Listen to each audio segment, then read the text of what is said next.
Hello বন্ধুরা, তো আমি একটা জায়গায় ঘুরতে যাব, সেই জন্য আমি ধর্মতলা থেকে আমি পাওয়ার ব্যাংক নিয়েছিলাম, যে বাইরে যাব যেহেতু সেই জন্য পাওয়ার ব্যাংক নিয়েছিলাম। তো দুদিন মাত্র চলেছিল, দুদিনও না, মানে যেদিন নিয়ে এসেছিলাম সেদিন বাড়িতে এসে চলেছে, তারপরের দিনই বন্ধ হয়ে গিয়েছে।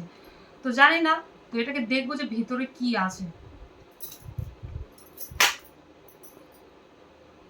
মানে কি বলবো, মনটা খুব খারাপ হয়েছে। বেশি অবশ্য দাম নেয়, ধর্মতলাতে তোমরা গেলে দেখতে পাবে যে সবাই কিন্তু ওখানে বেচে রাস্তার পাশেই।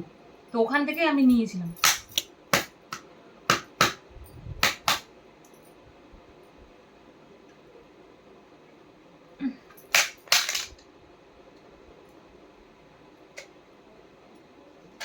মা,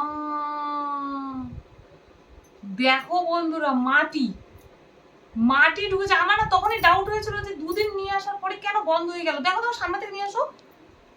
মানে আমি আকাশ থেকে পড়েছি একদম।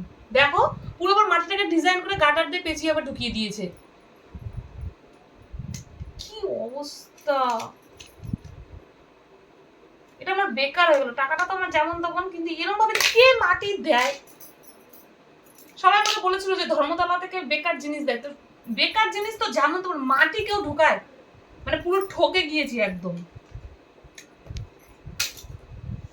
মানে বাড়িতে বানিয়েছে আর আবার লিখে দিয়েছে এখানে দেখুন, স্যামসাং, রিয়েলমি, ভিভো এরকম ভাবে আবার বিক্রি হচ্ছে। আমি আবার ভালো দেখে আবার স্যামসাং এ নিলাম, যে কোম্পানিটা ভালো। কি অবস্থা দেখো, পুরো মানে ঠকে গেছি। তোমরা কেউ যদি ধর্মতলাতে যাও, চার্জার হোক বা পাওয়ার ব্যাংক হোক, যে কোনো কিছু ইলেকট্রনিক জিনিস কোনোদিন নিও না, বেকার একদম। আচ্ছা।